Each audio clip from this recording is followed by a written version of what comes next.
session, where are the prophets in fashion learning the secrets of the most profitable retailers, where we share insights into what makes fashion the most exciting of retail businesses to be in.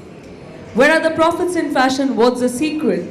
Secrets of brands like Zara, H&M, Uniqlo, achieving remarkable trading densities, and how other retailers can absolutely replicate them. What are the benchmark components? Production costs, store location, rentals, staff costs, in head offices, store sales associates costs, marketing costs of these profitable retailers, which we need to learn from to reinvent our own models to grow more profitable. Also, we explored the phenomenon of online retail in fashion and the profitability in this mode. And now I would like to invite our panelists. For lead presentation, I would invite on stage Mr. Harminder Sahani, founder and MD Wazir Advisors.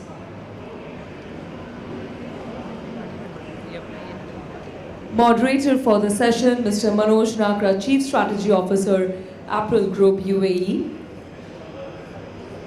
Mr. Gopal Krishnan Shankar, CEO, Reliance Footprint and Payless Shoe Source. Mr. Rajesh Jain, CEO and Director, Lacoste. Mr. Varun Sharma from The Body Shop.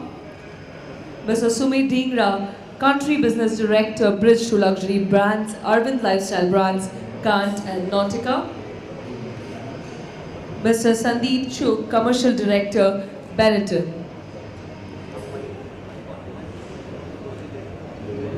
Thank you so much. I'll hand over the session to our moderator, Manoj Nakri. Good afternoon, everyone. The afternoon sessions are a little problematic post-lunch, but we'll try to keep it going. Just to set the sort of benchmark, very often people ask me, what's my role in the company as a Chief Strategy Officer? And I'll give you the answer that I give them, which is, I speak a lot, everybody listens, but very few people act. And the reason for that is that making profits in retail looks extremely interesting when you review the Forbes or the Fortune wealthiest list. The top 20 names would probably be 50% retailers. But what people need to realize is that in this industry, not only are the wealthy very wealthy, but the number of people who fail are many, many, many more times than the ones who become rich. Just before I hand over the mic to Wazir, so that he can lay the foundation of the session, I just want to add one more dimension of the retail business. A retailer is essentially a person who buys 100 pieces of stock but rarely sells all of them at full margin. He actually never says he's selling fashion. Once the clock starts, he doesn't think fashion, he thinks unit sell-through, because he makes more money by making sure that the product that doesn't sell is minimized and doesn't make money by selling the product which he sells at full price. That just goes to keep his costs and his operations going. So I'll get Wazir on and then we'll carry on. Good afternoon, friends.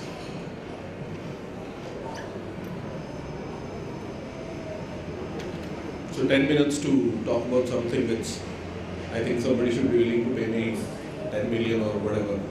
Because I don't think anybody, or not many people have been able to figure out the formula in India that how to make money in fashion or retail for that matter. But I believe, and I've been in this business for now almost 20 years, and honestly I consider myself to be intelligent enough not to stay in a business which doesn't make money. So sure, fashion makes money.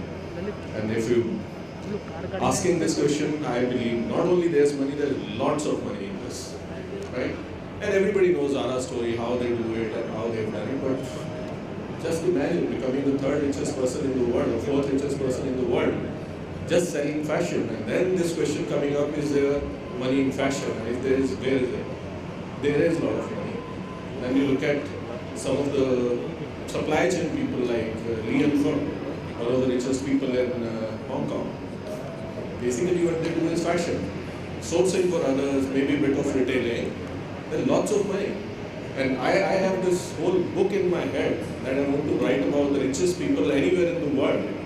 Whosoever is the richer person or richer list of the richest people you look at it, more than 50-60% of people, they will find their origin in textile business. Just to case in point, Warren Buffett, first company which he acquired was textiles.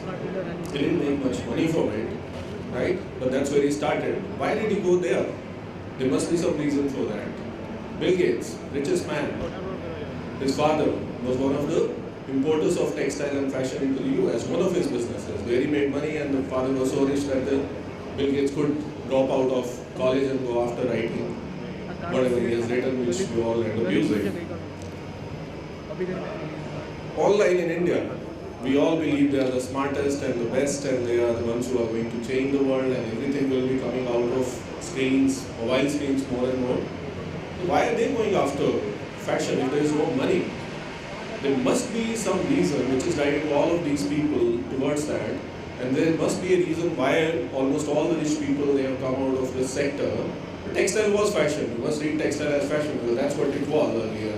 Fashion companies like Miroli out of Italy, they were basically textile trader and set a first spinning mill and then a textile mill, and today they have $1.5 billion worth fashion retail business. We look at Arvind Mills here, or Raymond's in India, Sabancı in Turkey. I just can go naming that how many families who are some of the richest people in the world, they have all come from the textile background, not to forget Reliance in India.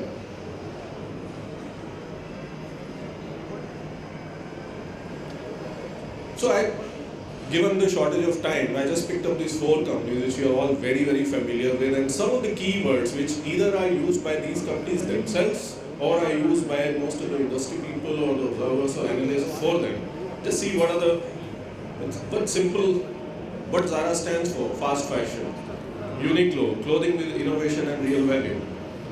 Gap, everyday clothes for the whole family. Finish, nothing more. Everybody wants clothes every day, the whole family needs it. We just provide everyday clothing for the whole family. H&M, fashion and quality at best price. So keywords, quality, fashion, innovation, price, value, that's what it is. There's no big science in it. If you were sitting in some technology conference and people were talking about big data, or people were talking about what's going to be the next big thing on the social media, chances are it will be far more complex, right? And even so, why I'm comparing this, because whether it's the fashion or whether we are talking about the technology, maybe the recent richer people or the richest people are coming out of technology, but I think textile and fashion historically over decades has sustained it, that in between some people would have come out of metal, somebody came from gas, somebody came from telecom, but it has maintained to throw up the richest people in the world over decades or over centuries, right? So technology is today's world, but it would have been, if we were to look at what can we learn from some of the companies which have created huge amount of value, it will be far more complex than this. Beyond my understanding, I'm not challenging anybody else's intelligence here, but beyond my understanding, I can't get it that what all do they do and how do they come up with these ideas. Happy to be using that as consumer, happy to be making my business more efficient, happy to be traveling less and connecting with people more often, but I just don't get it. But in case of fashion, it's so simple. It's all right there. That you create great product, give good quality, offer at an affordable price, and try to service the family. Give real value. That's it. So if I have to bring it down to a few points, this is it. Innovation, availability, affordability, and desirability. These are the few things which are the core of the business. Simplistically put, innovation is product quality and value. That how do you bring in that dry fit? Because a lot and lot of younger people, they are going for active lifestyle, and lots of middle-aged people also are gymming and they want to be seen to be active. So bring that innovation. Dry fit is something which we take for granted today, but till 7, 8, 10 years ago, it was basically not there. You only had to rely on cotton, absorbent fabrics for the same thing. But today you can have so much more.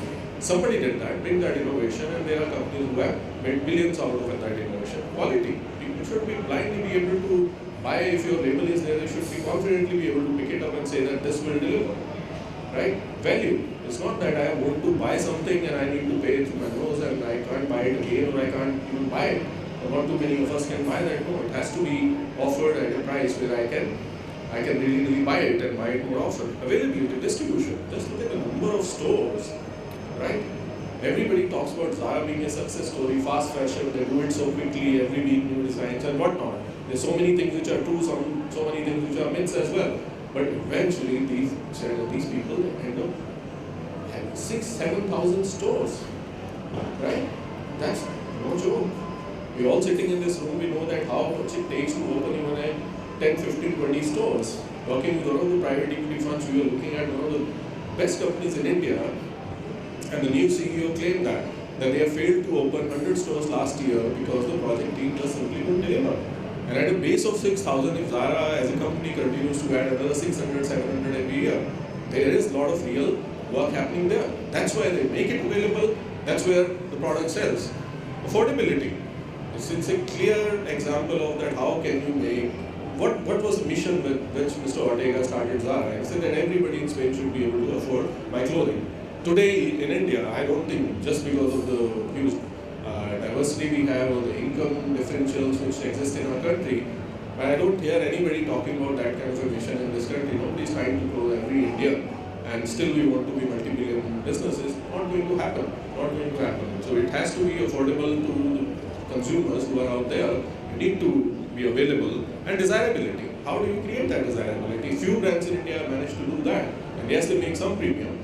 But at the same time, every single time we have tried to research and find out which is the most desirable brand, even in the most penetrated category like men's shirt, every single time, whether we talk to 300 consumers, whether we talk to 3,000, depending on client has got more money, we may go to even 10,000, answer always comes back to the same thing. People are not brand loyal, they are loyal to brands. So they have a set of brands, these are the 5-6 brands out of which I buy everything I want to buy. There's not single brand which comes on top, ever. It always these 5-6 brands in which people are floating and doing it because that desirability one single brand or two brands have not been able to create. Yes, collectively they have been able to do that over years, but only in men's category. In women's category, it's so all over the place. While first there are no brands there, hardly any brands there. Whichever are there, it's so all over the place and regionally and city-wise, there's so many. The graph is so scattered that you can't make any sense out of it. So that desirability part is again something which is very, very important. So these are the 4 things which I said if we have to look at those 4 companies, how they have become successful and how to look at it. But now look at where is the profit, right? Again, I have a full Excel sheet at the back where we looked at all the numbers for last few years for many of these companies, 4 companies which I mentioned here. To get numbers for large Indian companies which are in the fashion business is very difficult. They are part of larger groups and the numbers are lost in there and you just can't make out what's going in there. But still at a broad level and through interactions and research which we do, what we have is, so not putting the numbers.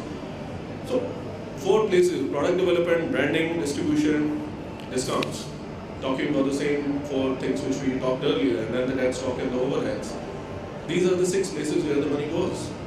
So if you are looking for profit, profit is not something you can go out and earn. Profit is something, the money which will eventually be left at the bottom line, that's what the profit is. So what you can do about something is about these 6 things. And here are the 4 things which you should not be worrying too much about. And the last 2 things are where you should worry about. Not to be left with dead stock and not to be living with huge overheads. And which, to some extent, I can say with a lot of confidence that most of the Indian companies, they are failing on all these 6 parameters. They are spending less and less as compared to international brands as a percentage of their sales on the first 4 items, and they end up, not willingly, but they end up spending much more on the last 2 items where they should be spending much lesser. And these are derivative numbers again. If you look at dead stock, like I said, lack of all above 4 leads to dead stock. Right? You're not creative enough, you're not innovative, you're not distributing far enough, you're not reaching out to consumers, you're not making it affordable again because of the scale and not having the economies of scale. You're left with the dead stock. Overheads, India is much better than what it was in terms of the talent and the professionals availability in this country maybe 10, 15, 20 years ago. But still, there's so much dirt that you keep on seeing same or similar people moving around from one company to another. Only thing which continues to go up is their cost. And the cost goes up at the top, the same way it goes down the line. So not many friends will be happy me talking about this, but if you look at how the salaries have grown over the last 15 years, not last 3 years, it's back phase, so let's not take it as an aberration, but over the 15 years, if you look at it, I don't think numbers are in sync, and overheads are not delivering what they should have delivered by now. They haven't delivered that. So that needs to be looked at. So, last slide. Not only there's profit, I think there's lots of it. I'll pick up the last bullet point first, and then you can read the rest of it. Simple number, 50,000 crore was the market size of Indian fashion market in year 1999. When first time we tried to estimate the size of the market, 47,500 to be precise, but let's take it at 50,000. And today various numbers all over the place, everybody has some estimate, but more or less number falls in the range of 300,000 to 350,000 crores market. So this market has grown 7 times in 15 years, and those 15 years include NDA 1, then it included UPA 1 and UPA 2, it included the big recession, right? It had everything which was happening. It started at the dot bust, and now we are headed into the second. So 15 years, it's not an average, it's more or less, you can say the next 15 years will play it out like that. How far this NDA will go, and again we will end up in Congress, or we'll have Mr. Kejriwal ruling this country, but put together, if Janata Dal was there, we can live it out also, and 15 years may turn out to be the same. So safely we can say it will grow another 7 times in the next 15 years. Just imagine the kind of business which we are looking at, right? And if the biggest issue in profitability is the scale, I think that's something which we are at the cusp of, where we are reaching numbers where brands can talk about 500,000, 2,000 crore individual brand. I think we will be in a position to talk about in the next 5 years where individual brands will be talking much larger numbers, and hopefully, if we have kept other factors in mind and we are able to do that, we can all be very, very happy. So there is a lot of money. I would like to emphasize on that. Let's make it as a fashion business, so let's have fun while we are making all that money. Thankfully, we are not in a business, I consider, boring business as technology. We should all be happy for ourselves that we are in a business which is fun, which is a lot of excitement, which is a lot of creativity, and there's a lot of money in it as well. Thank you.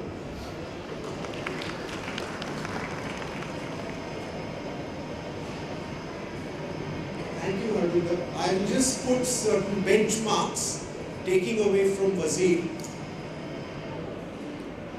If an average life of a store is 5 years before it gets refurbished, and I put $100 to construct that store and buy some stock to run it, I better make at least 35% money every year for the next 5 years.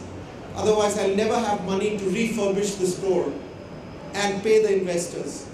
This is the fundamental benchmark of the retail business. Anybody who thinks that you can make less money, you will not have cash to refurbish the store. In order to use Wazir's framework, I want to ask Rajesh, who runs Lacoste, first to help us define what is this word fashion.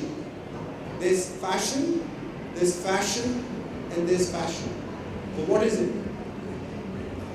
Thank you, Manoj. So I'll build further on what Harvinder said, and I'll also define what fashion is. Harvinder talked about a particular segment of fashion, which is, maybe we can call it a lower end of premium or a little mass brand, and the international scenario. I will build further upon that, and I'll talk about the different scenarios in fashion, which is premium and accessible luxury, and then luxury. Lacoste is an accessible luxury brand throughout the world. And if you look at India, one can clearly see the difference that Indian market is quite different from other parts of the world. Doing business in India for an accessible luxury brand and earning money out of it is indeed difficult. Honestly speaking, I have some data that I have mined, and because of that we found out that there are very few international premium brands who are making money in India. There are brands who open shop, they shut shop, they go away because they don't make any profits in the longer run. So, in addition to what Harminder said about the mass brand, the value brands, the accessible luxury brand is a completely different story here. It is not doing this or this or this in that accessible luxury market. It is doing this and this and this and this and so on. So you have to keep doing everything so that end of the day you have a hope that you will start making profits in India. And that's the challenge that most of the international accessible luxury brands face in India, and I'll tell you the reason why. The customer today travels across the world. They understand what international premium brands are offering in other parts of the world. When they come back to India, they expect exactly the same experience, whether in terms of product or in terms of look and feel or visual merchandising or how the present brand is presented. Now, most of the international accessible luxury brands are able to provide that. However, they can't price their products at the same levels at which international market prices the product. The prices for accessible luxury market in India is considerably lower as compared to other parts of the world. However, the costs, especially the occupation cost, which includes real estate cost, the rental cost and the common camp charges, they are at par with any other part of the world. Now that makes it very, very difficult for any international premium brand to make money in India. Now having said that, we as Lacoste, I would tell you about my experience that what we are doing in India in Lacoste, despite all these challenges, we are able to make some profits, and because the title here today is how do we make money, I would like to throw some light on that. As I said, in retail or in brands or in fashion, it's not this or this or this, it's everything and do more and do beyond that. Taking the age-old principles of 4 P's of marketing, which is product, pricing, promotion and place, these things are actually given. You have to have a quality product, you have to have innovation beyond that, otherwise the customer will never come to you. So that's the first and a mandatory, it's a hygiene factor now. The second, pricing. For an international brand, the positioning is very, very important. When I said that the international premium brands in India are priced lower as compared to other parts of the world, but at the same time, their pricing is such that their positioning is not compromised. So if in Lacoste we have a little lower pricing, our pricing in India, our positioning in India, it is still accessible luxury. It has not gone beyond that, it's not gone up from that or down from that. So pricing is very, very important. Again, it's a hygiene factor. If you look at promotion, you have to target the right kind of customer. You have to have your promotion which is to attract your TG. Again, a hygiene. If you look at placement, that's a very, very critical factor. Because if you don't get the right kind of place at the right kind of pricing, then your profitability will definitely go for a toss.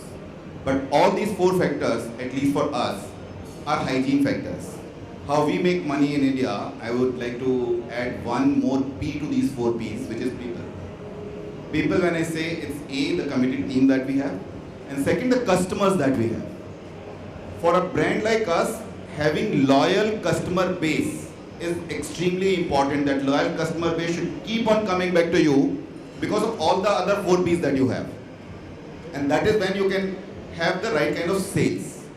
Despite having right kind of sales, because your cost and overheads are very, very high, what can make a brand like us profitable in India? From our experience, I can tell you, if we did not have a manufacturing base in India, we have a manufacturing base in India, 95% of our apparel products are manufactured in India. But if we did not have that manufacturing base, we would not be a profit-making company at all. So it is extremely important to keep your costs low. Despite having all those things, all those 4 P's of marketing as a hygiene factor, you have to add these 2 elements also. And that's very, very important. Now to define a little bit about fashion. Fashion, in my personal view, it is nothing. It cannot be defined by people sitting on this dais. It cannot be defined by fashion industry or so-called fashion experts. Fashion, in my opinion, is what a customer thinks is right for him. It's a point of view. Thank you. Just a supplementary for you before I carry on. Is it right for me to understand that you are extracting profit from manufacturing rather than from retailing? So you are absolutely right. In fact, if we look at the international practices also, most of the fashion brands that are making money, they have their manufacturing as their backend. Either their own manufacturing or the sourcing is completely controlled by them. Retail, internationally also and in India, especially in India, does not make money in itself unless they have a backing of their sourcing within India or the manufacturing in India, because the import costs are so high, the landed cost because the custom duty and other things are very, very high. Yes. Manoj, I think we should also look at whether you are a brand or you are an operator. Yes. I can understand Rajesh's point of view because he's an operator in India. He does not own the brand. Yes. I'm also in the same boat where I run Gant and Nautica. I'm an operator. I'm not a brand owner. Correct. And what Harbinder talked about, all those rich people are brand owners. Correct. None of them is an operator. I'm sure you will not see brand operators in that top 100 or 150 list. Hence, it is very important that when we discuss about profitability, we keep it in view that are you an operator or a brand owner, and hence do you have a production capability which can give you the kind of gross margins that you want, or are you in the long game of getting the money 10 years from now? Yeah. Thank you, Sumit, because the fundamental question is now getting raised. Is the profit in the brand? Is the profit in running the store?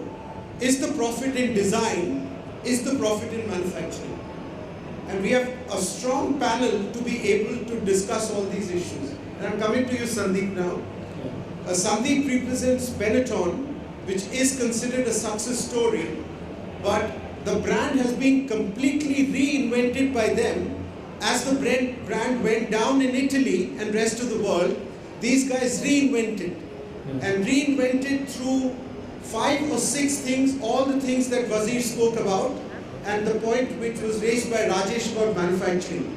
So please, tell us your story. Yeah, if I have to actually brief you about our history. So we have been in this country for 2 decades now.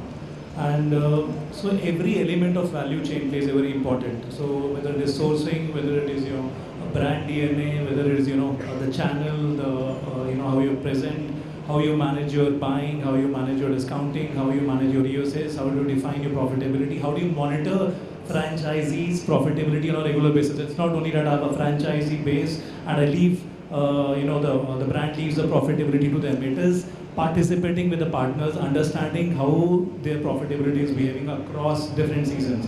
So for us, the biggest, if I have to talk about key elements, we were very clear about our DNA, that we are a young brand, we are a fashionable brand, so we have to stick to our DNA. Globally, for us, it's more about, what used to happen was, it was more of a sophisticated range. But in India, when you look at the population of the country, it's more about urban and young. So therein, we did our local tweaking. We focused more on urban and young because these are the very, very key. When you look at our population, we know, almost 65% of our population is less than 25 years of age. So for us, that 18 to 25 year of the population index was so important, and that's wherein the local subsidiary made the head office convince them that this is how the brand has to survive, sustain and become profitable in India. So that was one of our key elements.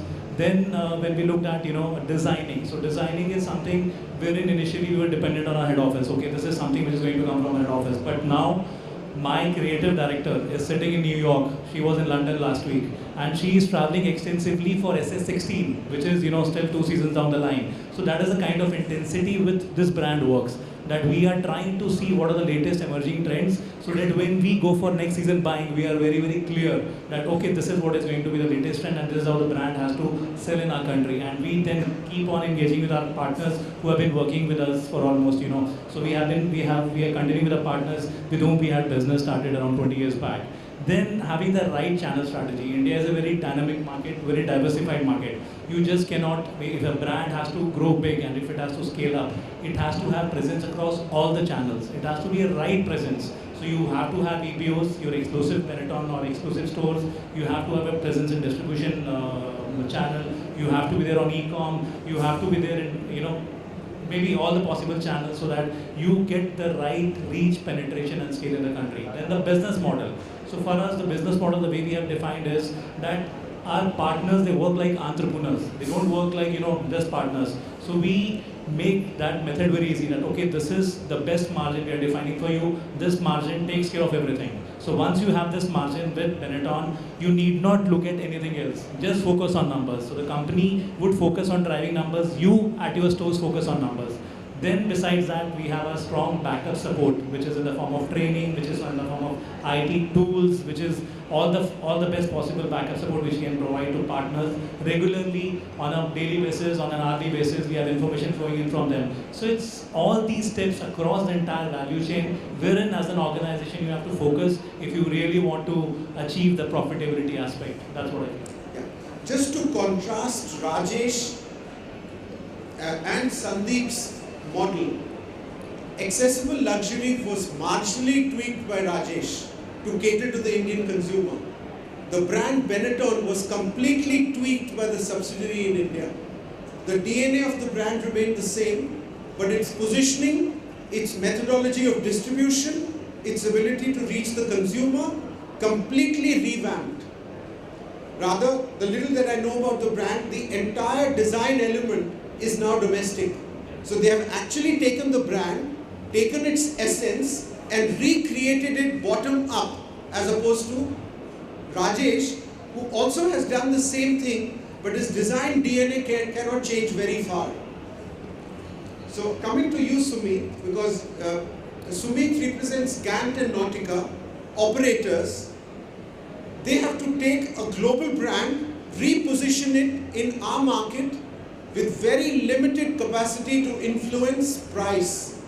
But they have a very great capacity to do a selection of the merchandise that they sell, so width of product variety and the depth which they buy. So they are basically people who play with inventory, but with very good knowledge, hopefully, of the Indian consumer. So tell us your story, how do you do this?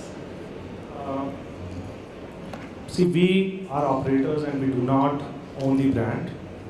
The challenges which it throws at us is we do not have the whole margin in the supply chain. There is a margin which is with the owner of the brand, and we have to go with the global positioning. As Rajesh said, the affordable luxury, you cannot charge the same price what you charge in rest of the world. You have to bring it down in order to make it reasonably big, so that you have a reasonably big business which you are interested in. But the moment you do that, your gross margins go down, because if you keep the same prices which the brand has globally, the consumers in at least both of my brands, which is Nautica and Gant, are not enough to keep you engaged. The moment you go down, it puts pressure on your margins. We are tackling that, one, by looking at categories which make sense for us. At the same time, they are not diluting the brand. For example, when I look at Gant, in Europe, our average polo shirt starts at around $80. When we price them at India, we price at probably 60% of that, which means I'm foregoing 40% of the gross margin which partners across the world are gaining. How do I make up for it? So when we look at a brand, we make our selection extremely sensible, in the sense that you represent the brand, but you cut out categories which maybe are not as meaningful. The velocity of the categories are much faster than some of the other categories. So when you enter a Gant store, maybe you will not see the kids line, because market at that price point is not there. I remove that line from my stores, make it sharp, reduce the size of my store so that my productivity stays high. So even in percentage terms, I do not have the margin, but in absolute terms, I make the money that I need. When it comes to Nautica, we do the same thing, but we add local sourcing also to it to improve our gross margin, something what Rajesh also does. The import duties in India are extremely high, one of the highest in the world. And if you want to keep the prices down to make it big, but are importing everything, it becomes a drag on your profit. In contrast, if you keep the design language same, something which Benetton does or Lacoste does, or the most simple thing, if you reproduce the same style which is being built in China, you make it in India, you gain as much as 15% on your gross margin. That's huge. considering the bottom lines with best of retailers see at 12 to 15%. So just by getting your production back to India and not sourcing it from across the world can be a huge benefit. But the challenge there remains, are you meeting the same global standard in quality, in fits that you are giving them globally? I think there are two more numbers which I focus on greatly. And I think to me they are the gist when you're looking at profitability. One is sales per square feet, which people call as productivity, and second is the gross margin that the brand generates. Gross margin is more or less stable at a brand level. You are in Delhi or in Bombay or in Gandhinagar, you probably would have the same gross margin, 2-3% here and there depending upon what discount you give in those cities. So if I have to crystallize the number to one number, that's productivity. Because productivity is something which varies greatly from city to city, whereas your costs do not. And if you really look at the business, our business is built on cost which is defined by our square footage. Whether it is the rental, whether it is the fit out cost, whether it is the inventory density in our stores, how much inventory we keep, whether it is the number of people we deploy, the electricity bill which my store generates, the number of area managers depending upon how many square footage I have. So every single cost in my system which is variable is defined by square foot. And there is only one revenue generator which is my sale, which is again defined square foot. So if I manage my business basis productivity, I take a lot of decisions basis productivity because cross margin is more or less constant. Productivity is what makes my store or breaks my store. And we have challenges like the top 6 cities, productivity can be humongous. It could be 100 rupees a day, which is around 3,500 or more. But when you go to a smaller city, productivity drops down drastically. It can go down to 40 rupees, 30 rupees. How do you handle those? Because costs don't go down. Consumer expect my store to look good in Delhi. The same consumer in Ahmedabad also expect the store has to be as good in Delhi, otherwise they would not be interested. So that is something which we are trying to figure out answer for. We have some ideas and solutions, but I would not say we have conquered it fully. But to me, that's the gist of making money, at least in the operator model. If you focus on productivity, you are more or less there. Thank you, Sumit. I want to bring Varun in. If we look at what Sumit does, he can do a certain amount of tweaking with the brand. He can cut categories, he can bring some products at a lower price, try to get the Indian consumer. But Varun runs Body Shop. He has no control virtually on what he sells in the store. His categories, his depths, his variety is determined by somebody.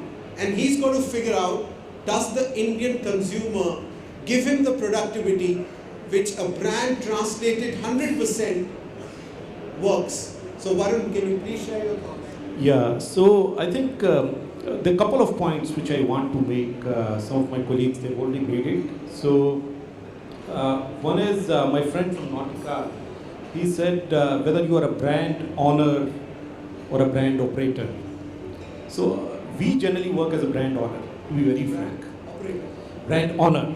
So we could be brand operators. So what it means is we own the brand in this country.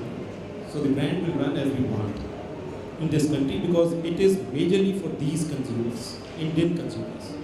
So that is how what we have done or what we have been able to transcend over many years, in last 8 years or so in the Body Shop is, we understood a consumer and then we tried to create in terms of little bit of products and the services which are going to be acceptable to them. That's one part. Now the second part is we really thrive on transactions, to be very frank.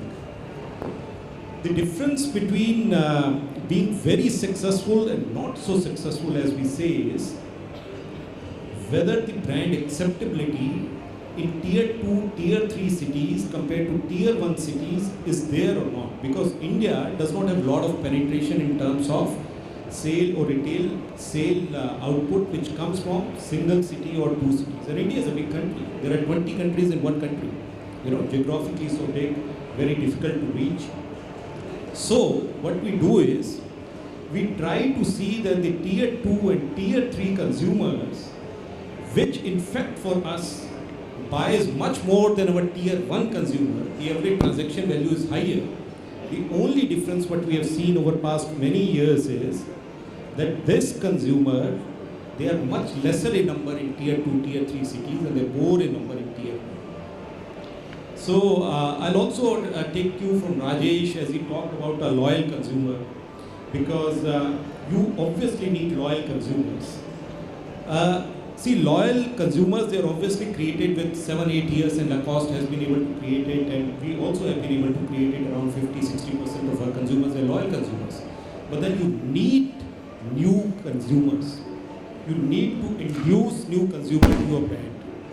It's extremely important. Otherwise, we cannot grow. So I generally feel, as far as fashion is concerned, or any other brand is concerned, whether fashion, not fashion, the true crux lies in whether we get those extra bit of transactions, those extra bit of consumers, whether new and loyal. And of course, your loyalty base needs to be 50 to 70% so that you are able to really score. You are assured of some business at least. So, then we should also talk about the value proposition. India, I think we all know, I think we have all talked about at different places and different platforms, that India is a value market.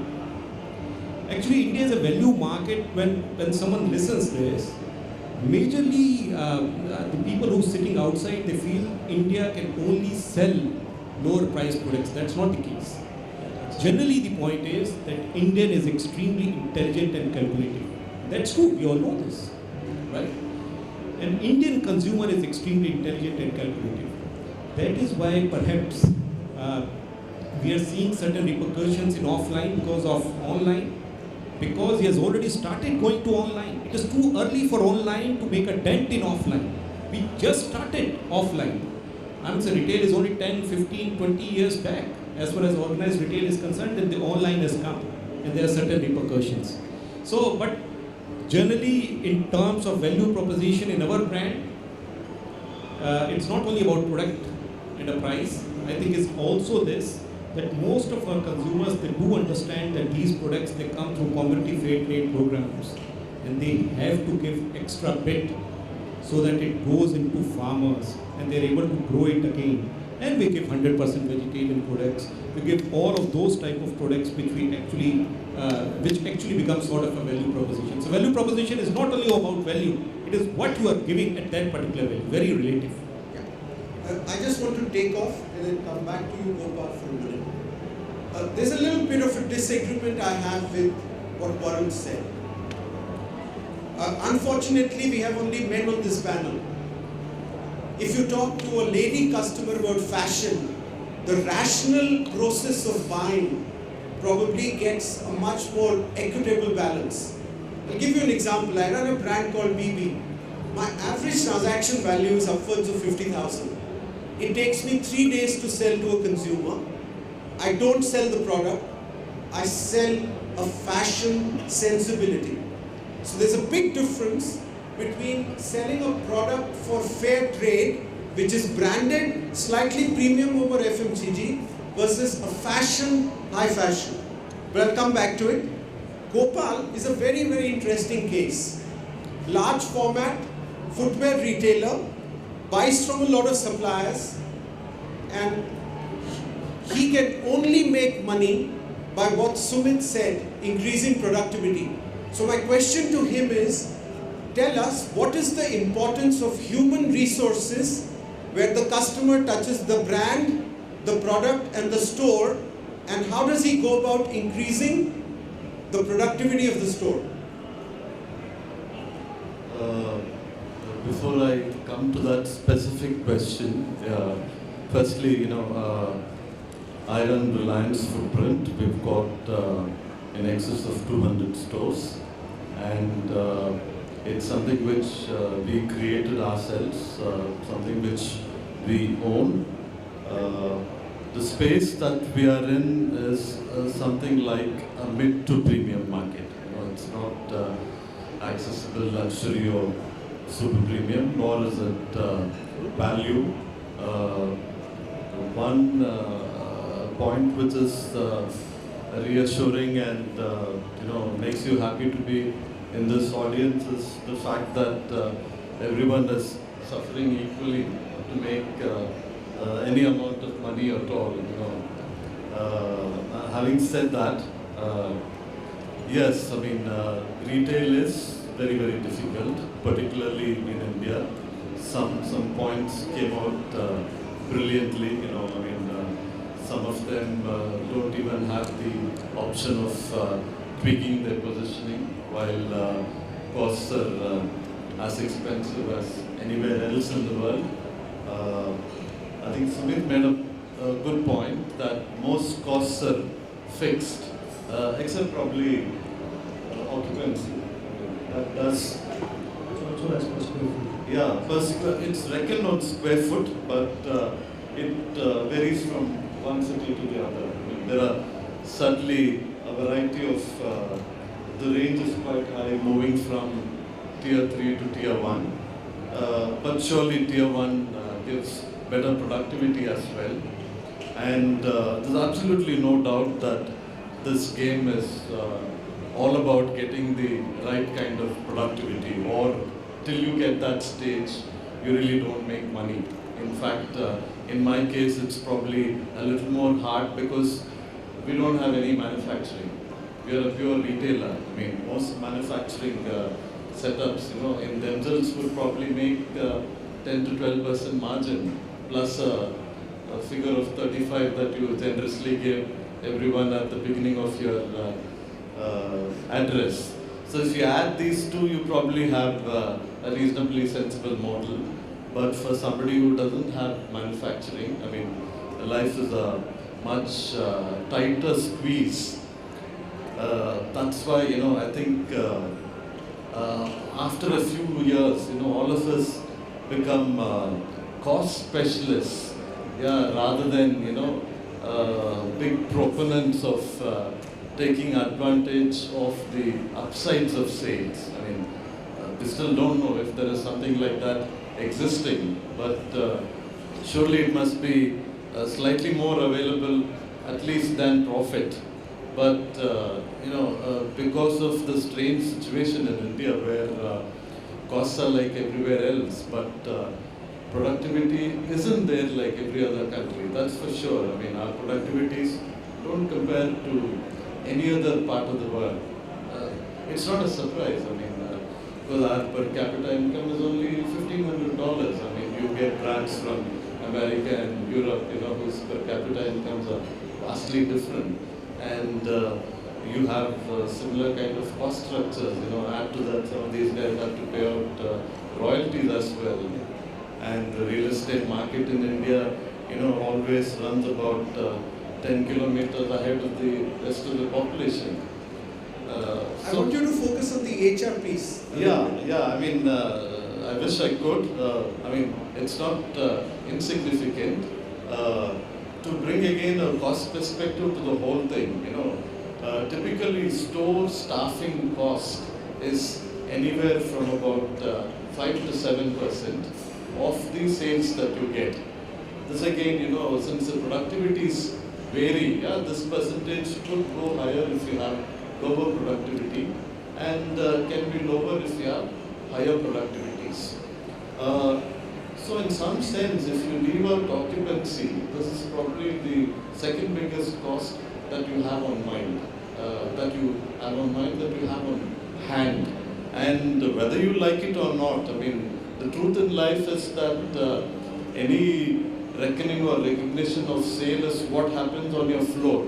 And none of us are ever going to be in all the stores at all points of time. It's the success that a sales staff achieves on the floor, which, right or wrong, however dangerous it might sound, determine the fortunes of your company. So there's never ever reducing the importance of that factor.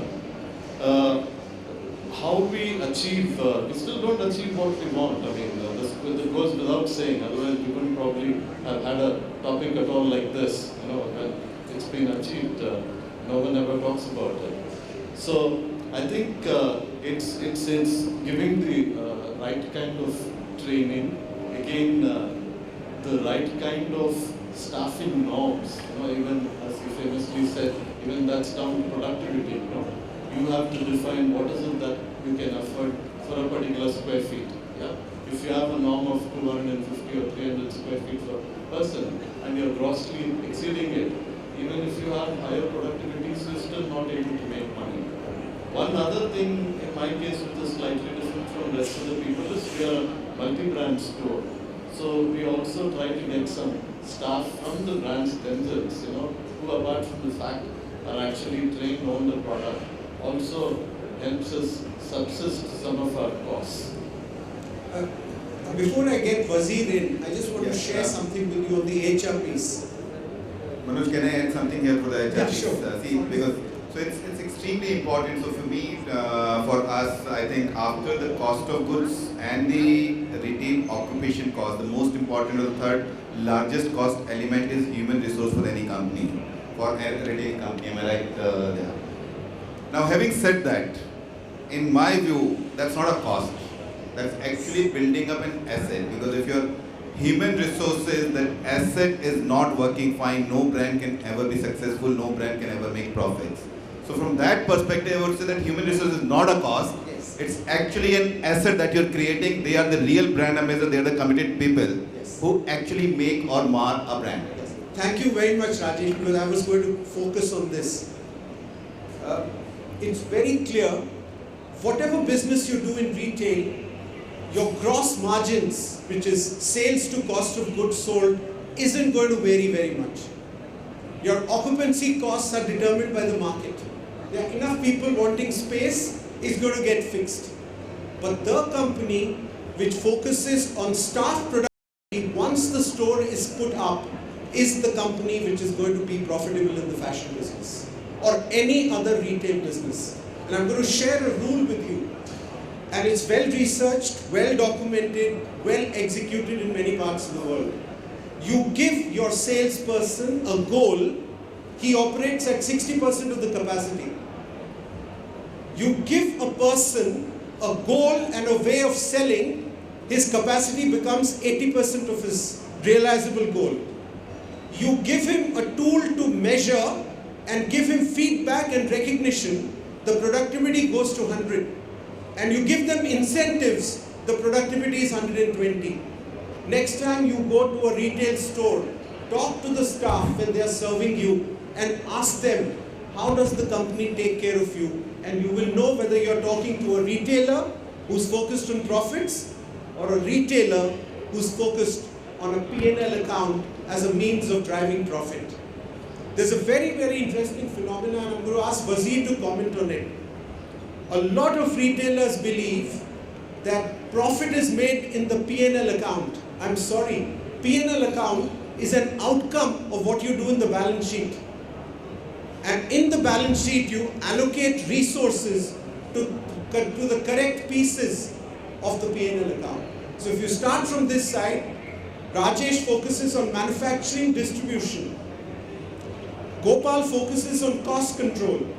Sandeep focuses on changing the entire brand and creating a completely new distribution model. Sumit focuses on translating a brand and operating extremely well, and so does Varun. So my key question to Wazir, to sum up this is, if I am a retailer, a wannabe retailer, and I want to enter this industry, shall I first build 100 shops and then wait for my cost to be met to create a business? Or do I create one shop, make it profitable, and then replicate that model across the country? Yeah, I believe the answer is, like everything else, lies somewhere in between. Answer lies somewhere in between. Because just making one store successful, I think that way, I think all 14 million retailers in India, they can become successful retailers or have retail chains, because every single store which we see out there, which is a single store entity, makes money every day. Because otherwise they will shut it down and go and find a job or open another store or become an employee of somebody else. So I think single store strategies sometimes I think it's not the right strategy. And when you are a brand, then I think it's less to do with the store. And I'm digressing here a little bit. That the whole presentation which I was talking about is more to do with the brand, more to do with the fashion. Retail in my mind is only a business for people like Gopal who are buying and merchandising others' brands and then putting it together. It's a different ballgame altogether. Moment you are a brand and then you are putting a retail store, it's not, then retail doesn't become your business. Right? And obviously you are the store manager, the person who is looking at retail operations of that company, will be worried about matrices which are to do with retail. But as a company, you are not looking at business as a retail business, it's a business of brand. You are distributing it and we were discussing earlier that Zara, is it a retailer or is it a brand? I will still insist it's a brand. But Zara runs all their store themselves, doesn't mean anything. Because if, let's say, Zara would have started just a year ago, and they would have started with this strategy, let's open first 6, 8, 10 of our stores, and then we'll see how do we go into distribution. Maybe they actually started like that, and they have realized even after 30, 40 years, they will still not run out of ideas of opening more and more stores at 6,700 stores. They still can open more stores, but maybe they will run out of this whole channel by the time they hit 10,000. Then they will obviously will have to go into wholesale. And there will be certain markets like India for sure, where without getting into distribution, Zara will remain a 6, 7, 8, 10, 12 city story. Unless until they get into distribution or they get into online, they will have to get into that. So your point in terms of hundreds of retail stores or taking care of the P&L, I would say as a brand you should look at creating a business which has a visibility in which it's going to make money as the business in the medium term, not 10, 20 years down the road. It should have the visibility over 2, 3, 4 years down the road that it will make money, and there's a plan to create point of sales, whether it's our own store, whether it's online, whether it's multi-brand outlet, whether it's a catalog sale or a multi-level marketing, doesn't matter. A brand like Nike will not care about this, that where, how their product sells. And sometimes the brands will start thinking like retail, they start getting fussy about this. Oh, how can my product be seen in a store which doesn't go with the aesthetics of my store? Wake up. It's your consumer who deserves to be buying that particular dress, happens to be appearing in that store which doesn't go with your sensibilities, but goes with the aesthetics and the commercial sense of that consumer. And if your brand is not there, you are the one who is going to lose it, not somebody else. So I think that's the point of sales strategy for brands have to be very, very clear. And commercially it has to make sense eventually, but it should make sense in the medium term rather than 10, 15 years down. So I raised this question with Wazir because if you read the history of all the big, richest retailers, from when they started, nobody started their business with aggressive growth waiting for profits to come. Whether it be Zara, whether it be Walmart, whether it be any of the fashion brands out of Italy, they all start very small. Wait for traction to come in and then organize, because retail is like a symphony. You wake up in the morning, you have a different tune to play for that day to get the productivity that Sumit talks about. Retail is also a very challenging business. I have no holidays in the year. My team members cannot take holidays on Diwali, cannot take holidays on Christmas or any other major festival, and all of us actually work till 12 o'clock at midnight till the time we get the message of what the sales were for the day from every store. This is unfortunately a business which takes your work-life balance completely skewed. Only and only then profit emerges in the balance sheet. So with those remarks, Manoj, just one point. Add something, add, and then questions. Yeah, Manoj, just one point I wanted to make. You said that most of the retailers, they started very, very small and slowly they built it up. Because unlike India, most of the retailers in the world, they started very small and they became the richest people. In India, it's been the other way around. The richest people are trying to become retailers. So they have all the money, they have all the ambition, and they have all the... Hi, thank you for all the information. It's very enlightening. I have a couple of contradictory views. I'll share that with you, and I would like you to defy me as far as possible. Okay. Number one, with Mr. Wazir, he said one of the top things required is innovation and stuff like that. And what you said, we need to look at into overheads and limited leverage. That's one point. With our gentleman from Lacoste, I'm sorry, I may not be familiar with names. Some things regarding subcategories, and where would you say Lacoste versus which other accessible luxury would you pit Indian brand against? For Mr. Gopal, you said 5 to 7% of training costs that you incur, but the sales per square foot percentage was always a higher cost versus putting a budget for a training. Yeah? And when you said for Nautica versus a brand like Daunt, where you bring in only certain categories and you'll not bring in the subcategory for the customer. Okay? I'll give you my background, you tell me if my hypothesis is correct. Number one is R&D of fashion industry is not an art, it is a pure science which you have to analyze it thoroughly to bring in a spring summer of 2016, 17 or 18. Number two, I have worked with Motorola, American Express as a training manager for different products. Always everything boils down to is the customer. And also I've been with airline in Bahrain, Dubai and many other places. I came to India as a training manager, just to add value to Jimmy Choo and other high-end brands. Okay, so training I thought was a very important aspect where you train your people to bring productivity to the customer. Okay, but when we talk what is the fashion, and if I will eliminate certain subcategories, where I'll bring only certain categories where I may not add value to the children's wear, but that mini-me is your future customer. Okay, so the whole analysis of when different brands, whether it's a premium, accessible or a mass, that needs to be studied thoroughly for you to bring that balance sheet. Yeah, so that R&D itself is lacking of every brand to put your dots together to say, this is what my evaluation profitability should be if I put in a training. I've had, you walk into some store and they'll tell you, madam, would you look like a large size. Now that is not what something a customer wants to hear. Okay, what would you like, or which colors you think you will eliminate in a Lacoste, or which categories you eliminate? That whole thing has to be studied thoroughly as a science. Fashion is not a generic statement. It has to be really evaluated, each brand thoroughly to say, are you a fashion forward Zara? Yes, they will put 10,000 more stores, and trust me, they'll put 20 more thousand in India. Because they know profitability is in the latest stock and not in your dead overhead stock. Yeah, this is what I analyze from it. If you have any take on it, I'll really appreciate it. Thank you.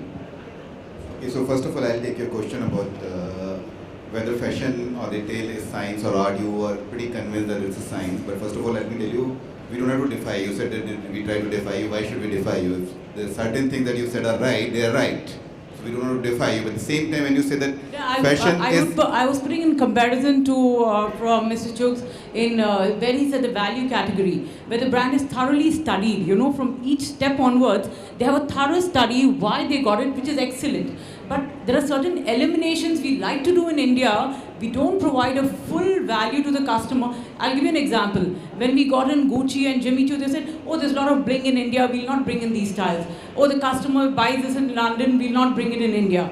When you're not going to give the customer the full experience of what you're giving in London, how is it that you expect the customer to spend that money at a higher import rate, Sure. So, okay, there is a reason. First of all, fashion, when you talk about it, science as well as art. It's not only science, it's not only art either. If, let's say, for example, if you go to London, if you try to sell something, there's nobody who will help you so much. The customer walks in, he chooses something, he buys. If he doesn't buy, nobody's going to convince him. In India, when there's a lot of warmth required if a customer walks in, for example, in Lacoste, in India also we don't sell anything. We only assist buyer buy it. So that's where the art comes into picture. To answer your question about why we eliminate certain categories or we eliminate certain products when we bring it into India, that's not because we don't want to give the complete experience to the customer. That also has a lot to do what works in India and what will not work in India. For example, in Lacoste, in western part of the world or in Europe, and I hope it's not considered a racist remark or something, but there are a lot of products for women, let's say they are low-cut blouses. In India, we know it will not sell. People will not buy that product because the Indian scenario is not such. So we don't bring that product into India. But at the same time, whatever products we bring into India is pretty much out of the international range only. It's not that we're creating a separate range in India. So that international exposure, that international experience is extremely important, but you can't bring the entire international experience which will not even work in India. So does it answer your question about the subcategory? No, also see, you have to bring a certain percentage to give the feel. You cannot say, oh, it doesn't work in India. No, the low cut works very well in the Middle East, but they have it with singlets on the inside, you know. But certain percentage to give the full value experience, that's where the customer feels in a smaller town of maybe a Nagpur, we'll say, okay, yes, we have the same kind of a merchandise that you'll find in Palladium versus Infinity Malad, you know. That feel has to be there. Otherwise, the more the generic statement, the customer says, I rather drive all the way to Palladium than to go to Malad, you know. No, of course not. So we bring all those categories into India indeed. In your only statement, you added a but there. That you should bring it, but this should be there. So that but is what we remove. And that's what we don't bring into India. For example, globally, we participate in New York Fashion Show, and there are products which are only related to the New York Fashion Show. If I bring that product in India, and we do bring some part of it into India, but that each product, just a dress, which is a simple cotton dress, if I bring it into India, it will cost 30,000 rupees to a customer minimum. Would I ever sell it? Would the customer be interested? I do bring it into India, but that's more to showcase that this is what we do globally.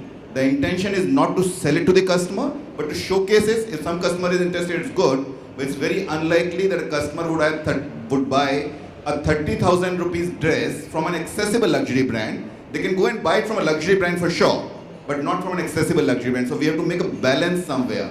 Instead of bringing everything, not even thinking what it is. And that's where, and if I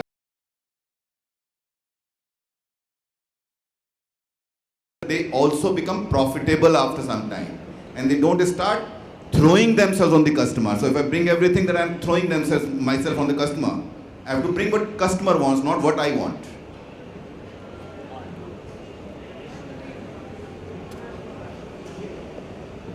The proportion of core lines will be 60-70% depending on the brand.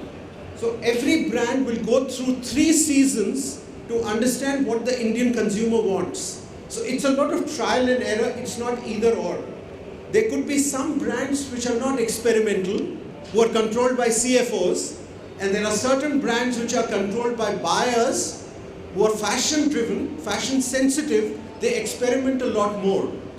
And the trick ultimately is whatever you experiment, how quickly you clean the supply chain, because you got to buy again. And I want to comment on your Zara principle.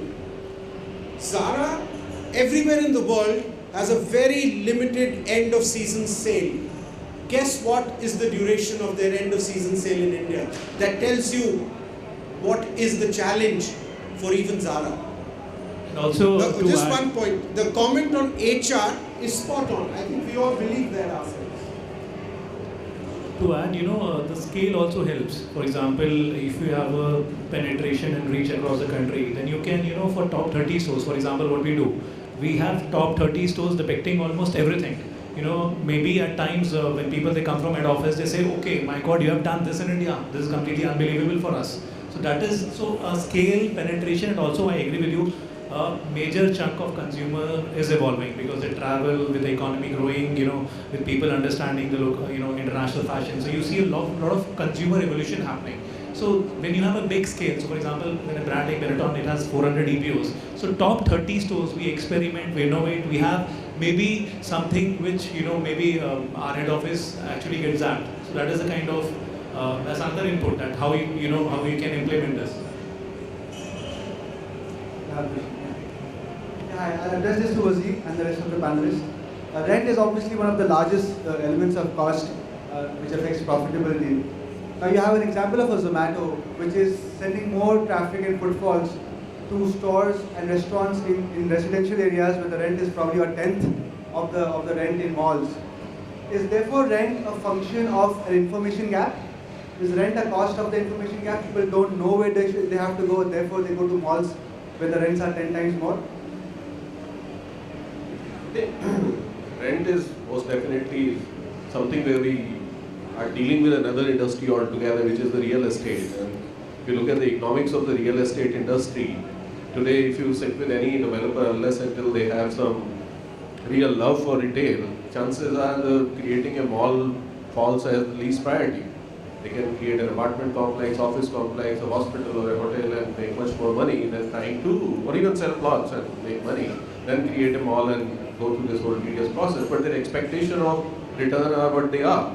And they look like the numbers which they're expecting in rentals are way off. Most of the brands and retailers find it difficult to afford that. Reason for that is not that whether the malls are too expensive. One, they come from another industry where these kind of returns are expected, so their piece of land they will expect what they expect. Second is dealing with some of the international mall developers. Most of them will say that in India, malls, the way they are priced and the way the economics work, they are very, very keen to buy some of the existing malls. Because they believe the malls will eventually become productive and all these numbers will fall in line. But the problem is that this is a period in which the productivity is lagging. Everybody talked about that. Lagging as compared to the cost which are being paid for that retail space. That's why the rental continues to remain such a big issue. In more developed markets and markets which are more mature, I think some of these equations, some of these numbers, they are more settled. In an emerging, that's why we are called emerging, growing, developing market, because everyday equations are changing. What shirt used to sell for 1,000 rupees till 5 years ago is selling for 3,000 rupees today. A company like Arrow, 25 years in the country, how many years they have started making money? Shoppers Stop, when did they start making money? Chances are, and that's what I was saying in the presentation, and here at the cusp you will start making money. The rent versus productivity issue is not about challenging the rent all the time, it's about challenging the productivity all the time, that how do we increase that? If our brands are positioned wrongly, which are not attracting enough consumer, we're not getting enough sale, we need to do something on that, rather than saying that someday real estate guys, they will wake up and reduce the rental to 1/3 and we'll start making money. Not going to happen. Just to add, I don't think we have a shortage of consumers. We have a shortage of conversions. Yeah, so I'll just add a little bit of point here. What happens is, on the mall owners side also, the cost of capital in the country is extremely high. High unlike any other country of the world. That's big. So you need to invest money, you need to lend money, and that lending rate is so high in India. That is why it becomes so difficult for a mall owner also, in order to give those particular rates, perhaps what we lot of time we desire.